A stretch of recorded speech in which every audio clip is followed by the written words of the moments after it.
सभापति महोदय, मैं आपका बहुत धन्यवाद देना चाहता हूं कि आपने मुझे भारत के राष्ट्रपति जी के भाषण पर बोलने का मौका दिया है। मुझसे पहले इस देश के बहुत ही सीनियर नेता और जम्मू कश्मीर के कई बार मुख्यमंत्री रहे, उन्होंने बहुत ही भावनात्मक बातें कहीं और इतनी इमोशनल बातें कही उन्होंने। वो हमारे भारत की पहचान है। हमारे भारत की यही पहचान है कि हम गंगा जमुनी तहजीब के साथ मिलकर के रहते हैं। हमारी जो तहजीब है वो मिली जुली तहजीब है। हम सदियों से एक साथ रहे हैं मिलकर के। ये हमारे भारत की पहचान है और अगर इससे किसी को खतरा पैदा होता है या इसको कोई तोड़ने का काम करता है, वो राजनीतिक लाभ लेने के लिए तोड़ने का काम करता है। सभापति महोदय, जब मैं खड़ा होता हूं तो कोई न कोई शेर जरूर पढ़ता है, दो लाइनें जरूर पढ़ता है। पिछली बार भी जब मैं खड़ा हुआ तब भी दो लाइनें किसी ने पढ़ी, सामान्य सदस्य ने। सभापति महोदय, आज भी मैं खड़ा हो रहा था, उससे पहले दो लाइनें बोली गईं। मैं उन दो लाइनों के आगे अपनी दो लाइनें जोड़ देता हूं और वही देश की राजनीति है। वही रास्ता जो आज सत्ता में लोग हैं उन्होंने अपनाया हुआ है। मैं उनके साथ अपनी दो लाइनें जोड़ता हूं कि जब तक पिछला कर्तव्य लोग समझ पाए, जब तक पिछला कर्तव्य लोग समझ पाए, एक तमाशा और खड़ा कर देता हूं।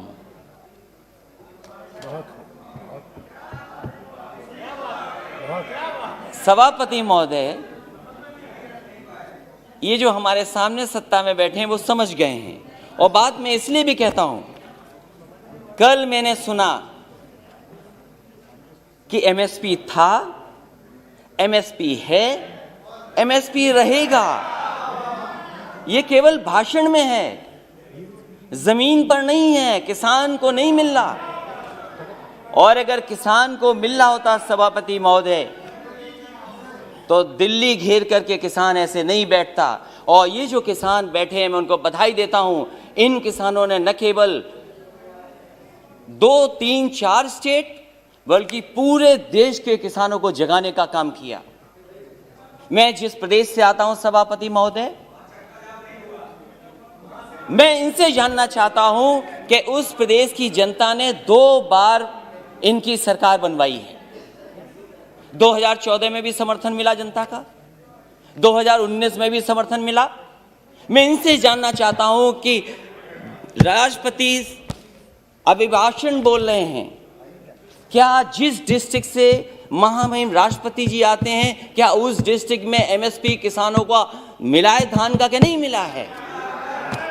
और जो लोग जो ये कह रहे हैं कि एमएसपी था, एमएसपी है, एमएसपी रहेगा, मैं उनसे जानना चाहता हूं, माननीय सदस्यों से पूछना चाहता हूं कि बताएं जहां से वो चुन करके आते हैं उस जिले में किसानों को धान का एमएसपी मिला है कि नहीं मिला है।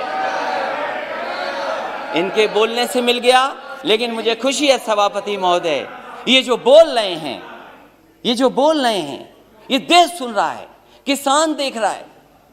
जहां के राष्ट्रपति महोदय हैं उसके बगल का क्षेत्र हमारा है। न एमएसपी धान का मिला, न एमएसपी मक्के का मिला। और मैं तो कहता हूं माननीय सदस्यों से, आप तो सपना ये देख रहे हो, न जाने कितने साल सरकार में रहोगे, कितना बड़ा सपना देख रहे हो आप। और क्या आप जिनके नेतृत्व में चुनाव लड़ रहे हैं उनको सत्य नहीं बताना चाहते? आप अपने क्षेत्र में जाओ, क्या आपको एमएसपी दिला पाए हो किसी किसान को? तो बताओ हमें आप। और जहां तक केवल राष्ट्रपति महोदय, प्रधानमंत्री, वही नहीं, देश के डिफेंस मिनिस्टर भी वहीं से आते हैं। बताओ क्या मिला एमएसपी धान का? उसके बाद केवल यही नहीं है, न जाने कितने गवर्नर उत्तर प्रदेश से बनकर के दूसरे प्रदेश में बैठे हैं। क्या वो गवर्नर साहब अपने गांव में जाकर के नहीं पूछते, जिले में नहीं जानकारी करते? कि एमएसपी मिल रहा है कि नहीं मिल रहा उनको धान को। और मैं सभापति महोदय आपसे कहना चाहता हूं, ये भारतीय जनता पार्टी का नारा था कि हम किसानों की आय दोगुनी कर देंगे, और राष्ट्रपति महोदय के भाषण में भी लिखा है कि मेरी सरकार आज न सिर्फ एमएसपी पर रिकॉर्ड मात्रा में खरीद कर रही है, बल्कि खरीद केंद्रों की संख्या भी बढ़ा रही है। कहां खरीद केंद्र बने थे उत्तर प्रदेश में? मुझे खुशी है सरकार इन प्रयासों को, हमारे किसान अपने परिश्रम से और बढ़ा रहे हैं। और खाद्यान्न रिकॉर्ड, जहां पर से राष्ट्रपति आते हो, प्रधानमंत्री आते हो, डिफेंस मिनिस्टर आते हो, गवर्नर आते हो, सरकार बनवाई हो, उस प्रदेश में एमएसपी नहीं मिल रही।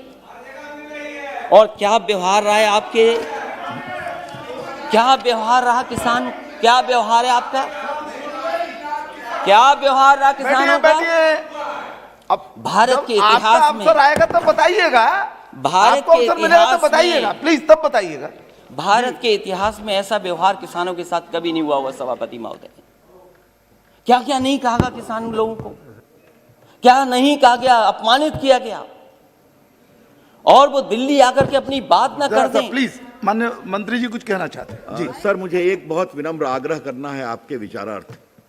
राष्ट्रपति जी के अभिभाषण पर धन्यवाद का एक चर्चा चल रही है सर। राष्ट्रपति जी की एक परंपरा होती है, प्रधानमंत्री गवर्नर सबके लिए कह रहे हैं, लेकिन राष्ट्रपति जी के जिले में एमएसपी मिला कि नहीं मिला, ये एक बार आप परंपरा को देख लें। इस तरह का संदर्भ मेरे 20 साल के संसदीय अनुभव में नहीं होता है। जी जी, वो भी मुख्यमंत्री रहे। आपने इंगित किया है, देख लेंगे। नहीं, मैं सभापति महोदय, अगर मंत्री जी ने ये बात, राष्ट्रपति का संदर्भ नहीं ले सकते हैं। सभापति महोदय, अगर ये सभापति महोदय अगर ये कोई संदर्भ में नहीं आए, लेकिन कम से कम हम जाने तो सही। ओके ओके, देख लेंगे, ओके ओके, देख लेंगे लिखा है। Please continue sir. राष्ट्रपति that's all I have to say. स्वागत है, प्लीज उनके बगल की स्वागत है, बैठ जाइए। वो मुख्यमंत्री रहे हैं, वो भी जानते हैं, मुख्यमंत्री रहे उत्तर प्रदेश के जी। ऐसा व्यवहार किसानों के साथ कभी नहीं हुआ, और कितना अपमानित किया गया उनको, क्या क्या कह करके नहीं बुलाया गया उनको। और ये जो तीनों कानून है वो केवल इतना चाहते हैं, जब ये सरकार कह रही हम किसानों के लिए कानून बना करके लाएं, अगर किसान उन कानून को नहीं स्वीकार कर रही है तो सरकार क्यों नहीं कानूनों को वापस लेती है? जिनके लिए ये कानून बना है, जिनके लिए कानून बना है, वो कानून नहीं चाहते हैं, तो सरकार को आखिरकार कौन रोक रहा है? और क्या ये आरोप ठीक नहीं है कि कॉर्पोरेट घराने को लिए आपने कारपेट बिछा करके इन कानूनों को लाने का काम किया? आपने, आप जनता से चुन करके आते हैं, जनप्रतिनिधि बन रहे हैं, लेकिन लगता यहां पर है सदन में बैठ करके आप धन प्रतिनिधि बन करके आए हैं। और क्या कहते हैं आप? जो लोग आंदोलन कर रहे हैं उनके लिए आप क्या कहते हैं? जो आंदोलन, ये देश आजाद हुआ आंदोलन से, न जाने कितने अधिकार मिले आंदोलन से। वोट डालने का महिलाओं का अधिकार आंदोलन से मिला, न जाने कितने आंदोलनों से नेता निकले बन करके।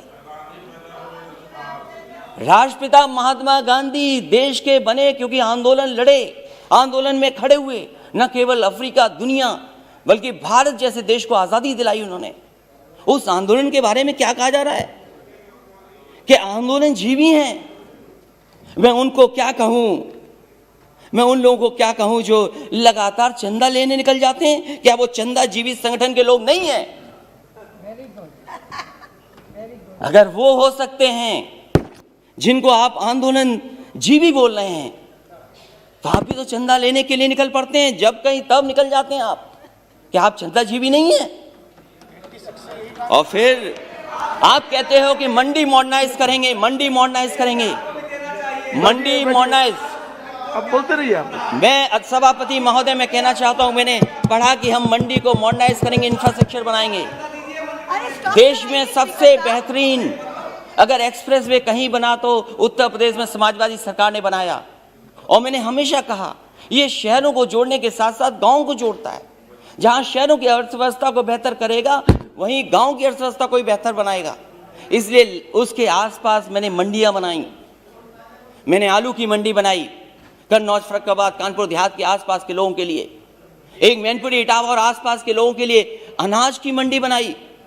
अरे बाबा रामदेव जी से बहुत योगा सीखते हैं ये लोग, उन्हें भी मैंने 500 एकड़ जमीन दी एक मंडी बनाने के लिए, आम की मंडी बनाई। मैं इनसे जानना चाहता हूं, लाखों करोड़ों रुपए इन्होंने मंडियों के इंफ्रास्ट्रक्चर के लिए दिए थे, वो पैसा कहां चला गया? जितनी ईंट लगाई थी समाजवादी सरकार में, उससे आगे मंडियां नहीं बढ़ पाई, वहीं का वहीं काम रुका हुआ है। और फिर अभी प्रधानमंत्री जी गए थे, हमारा प्रदेश तो बहुत अच्छा प्रदेश है, अगर बड़ी चीज दिल्ली से बिके तो हमारे मुख्यमंत्री छोटी चीजें बेच देते हैं। समाजवादी सरकार में बना समाजवादी पूर्वांचल एक्सप्रेस वे जो बलिया गाजीपुर को जोड़ता है और आगे बिहार से लेकर के आगे लोगों को मदद करेगा, अलाइनमेंट समाजवादी सरकार का, लैंड एक्विजिशन समाजवादी सरकार की, और जो व्यवस्था दी थी मंडियों के लिए, मैं जानना चाहता हूं कि आखिरकार मंडियां क्यों नहीं बन रही उसके किनारे।